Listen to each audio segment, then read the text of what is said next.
He wakes up, alive, in his old dorm room, 10 years earlier. The year 2040, just before the launch of Celestial Odyssey, the fully immersive VR game that would later merge with reality itself. At first, he's confused. Where's his cultivation? His treasures? His storage ring? Gone. All gone. And then he remembers. The jade pendant he seized before his death, an artifact whispered to control the laws of heaven. It must have sent him back. A second chance. In his first life, he was betrayed.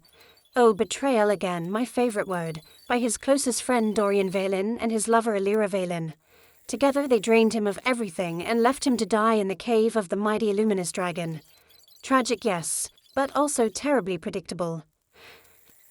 Now, reborn with 10 years of knowledge about the game and its secrets, Kalen vows to rewrite his story.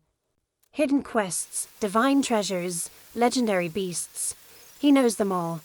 And this time, he'll use that knowledge to rise faster, higher, stronger than anyone else. As he stares into the mirror, 19 once more, his eyes burn with icy determination. He will have revenge. He will make up for the regrets of his past life, and he will not waste this chance. Just then, his phone rings. The caller ID? Miss Tempest, Serenia's old nickname.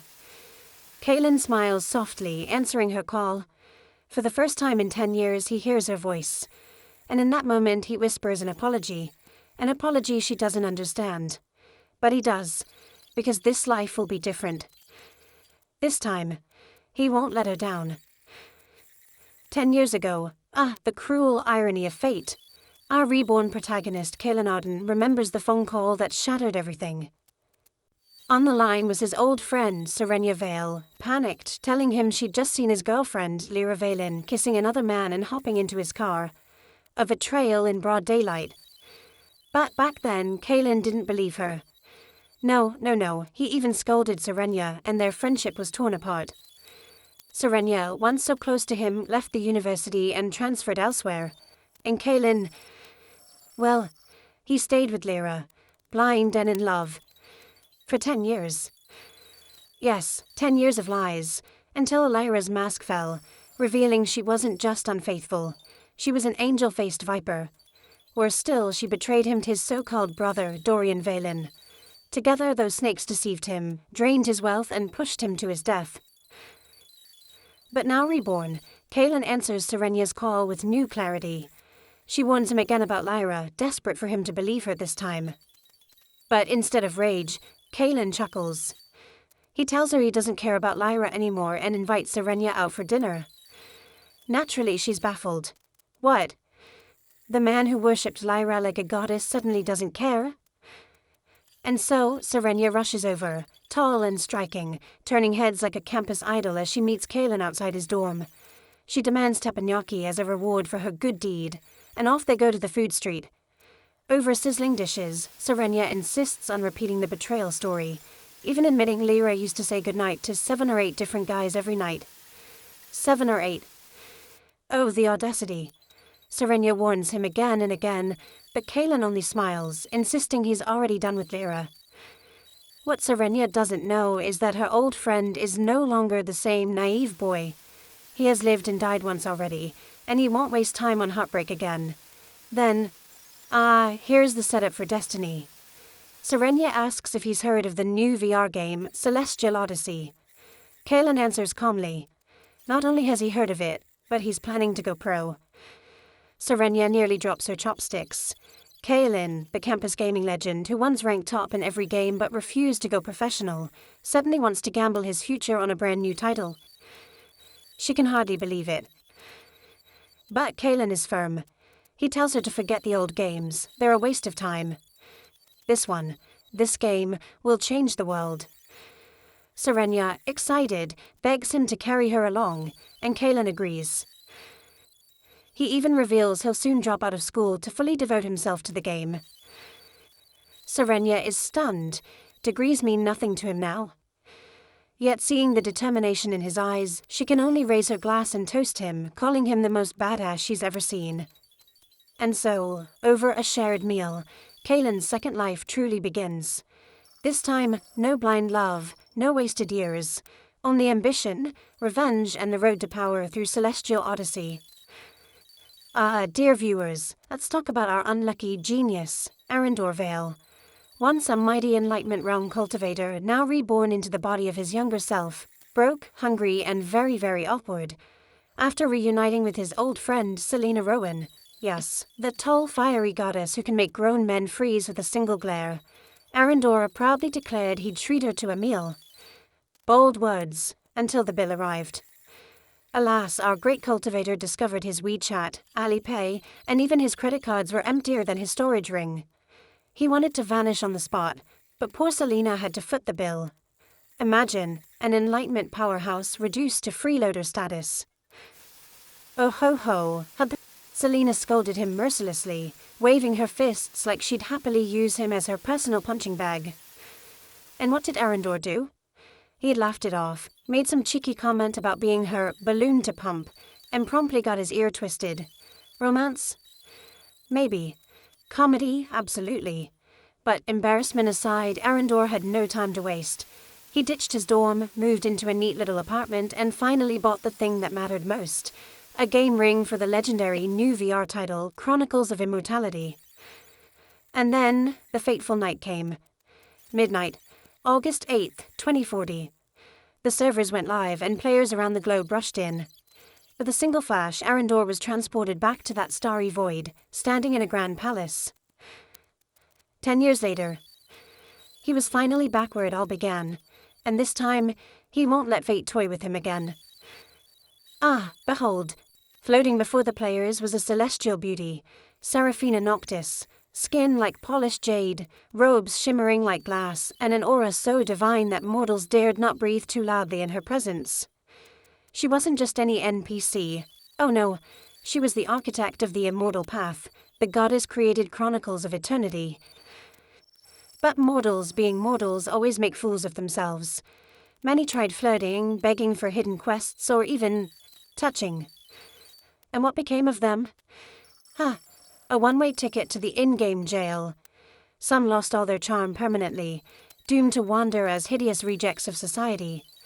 A few poor souls were so cursed that no NPC would even give them the time of day. Truly, divine punishment has never been so humiliating. Our reborn protagonist, Kalen Draven, knew this all too well, because in his first life he was one of those idiots. But this time, wiser and calmer, he simply bowed and waited. And Seraphina finally spoke, her voice like celestial music. Mortal, do you truly wish to walk the path of immortality? Yes, Kalen replied firmly. She smiled faintly, scanning his soul with radiant light. Normally this process took seconds, but for Kalen it dragged on. And then, plot twist. Instead of the boring old merchant's discount trait he once had, he was granted a brand new talent, defying fate. Its description? Chilling and exhilarating. All attributes maxed from the start, but each death carves away 10%. Breakthroughs yield double power, but every single one summons heavenly tribulation, fail, and your soul scatters. And with each great step forward, Kalen would be forced to complete world-shaking trials. Rewards beyond imagination, but risks beyond measure. Most players would cry in despair.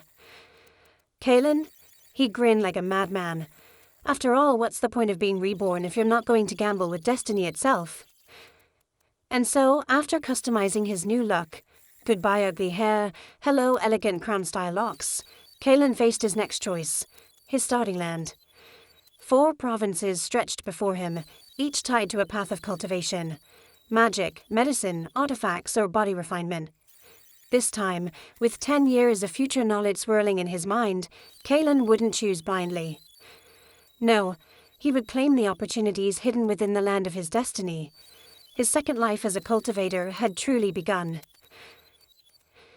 Instead of charging ahead like an impatient rookie, Kalen Draven took a step back. Why rush to choose a path when the secrets of his very being were waiting to be revealed? With a flick of thought, his attribute panel shimmered into existence. Yes, I know what you're thinking. Is this man a protagonist or the child of destiny itself? Every single stat, maxed, every talent unmatched. Even his charm was so dazzling that if he walked into a tavern, half the NPCs would swoon, and the other half would start writing bad poetry about his jawline. But Kalen wasn't distracted. He studied carefully. Physique was the domain of body and chi warriors. Spirit belonged to spellcasters and healers. Comprehension unlocked hidden skills most players couldn't even pronounce. Charm and luck? Hey, in this world those were sometimes stronger than a sword. And so, armed with perfection itself, Kalen asked the question, why settle for ordinary? In his past life he had followed the path of a spellcaster, and sure, hurling forbidden spells into crowds had its dramatic flair. Boom, kaboom, everyone's hair on fire. But there were problems. Squishy defenses, slow training, and the worst part, one step too close and suddenly your opponent was carving your ribs like festival meat. Besides, he never even liked spellcasting. He had only chosen it back then because a certain girl, ah yes, that story again, had said she thought spellcasters were cool. And what did he gain for it? A lifetime of regret. Itch. No. This time, reborn anew, Kalen would not play safe. He would chase the dream he had always desired, the freedom of the blade. Sword cultivators, knife wielders, spear masters, their paths were bloody, glorious, and far more dangerous. But danger, my dear audience, is where legends are born. In Kalen, he was here to be a legend. Without hesitation, he tapped the glowing map and selected the province of Donvale, a land famed for its sword arts. His body dissolved into radiant light, vanishing from the heavenly palace, and reappearing in a quiet, picturesque village. Men in clothes, bare hands, not even a stick to swing. Truly, the humbling, welcome package of a newbie. Around him, chaos reigned. Bro, this game feels too real. Did we actually transmigrate? Look at that mountain, it's so majestic. Yeah, that's all I've got. Recruiting for guilds, girls get priority. The streets buzzed with new players like festival markets. At the entrance, a kindly old village chief was swarmed like a rare treasure chest, while inside, every poor villager NPC was being harassed for missions. And then Kalen walked in. The noise dulled, eyes widened, and in the next heartbeat, chaos exploded again. Handsome, handsome, over here, team with me. Hey bro, got a girlfriend? If not, I volunteer as tribute. I swear he looks more handsome than my favorite idol. The men, meanwhile, were ready to form a jealous brotherhood on the spot. No way, I'm the Peng Yu of this world. Step aside, it's my turn to object. But the real shock wasn't from players, it was the NPCs. The tailor shop's widowed beauty, Madame Solara, practically abandoned her queue of begging players. She sashayed right past them, hips swaying like a pendulum of doom, eyes locked on Kalen. Greetings, young hero, she purred, voice dripping with honey. I am Solara, the village tailor. Would you like a mission? If it's too difficult, don't worry. I'll help you myself, Tilda. My poor husband has been gone for years after all, and I do so enjoy strong company. The crowd, absolutely stunned. While they were grinding their lungs out just to get scraps, this man had NPCs offering him missions and confessing their widowhood in the same breath. Ladies and gentlemen, this is what it looks like to have maxed out charm. Ah, mortals, they simply cannot handle inequality, can they? The moment Madame Solara, our scandalously charming tailor widow, offered Kalen Draven a quest, another male player jumped up, red-faced and sputtering. Unfair, why does he get special treatment? We've been waiting forever and you're just giving it to him? And how did Solara respond? Not with sympathy. Oh no. Her eyes narrowed with disdain, sharper than a tailor's needle. Before you start whining, look in a mirror. Can't a woman prefer handsome company? If you don't like it, leave. I didn't beg you to be here. Ouch. Publicly rejected. By an NPC. That's not just a wound to pride. That's social death speedrun edition. The poor fool stormed off, cursing, while everyone else suddenly found the floor very interesting. Better to suffer quietly than be roasted alive by an AI with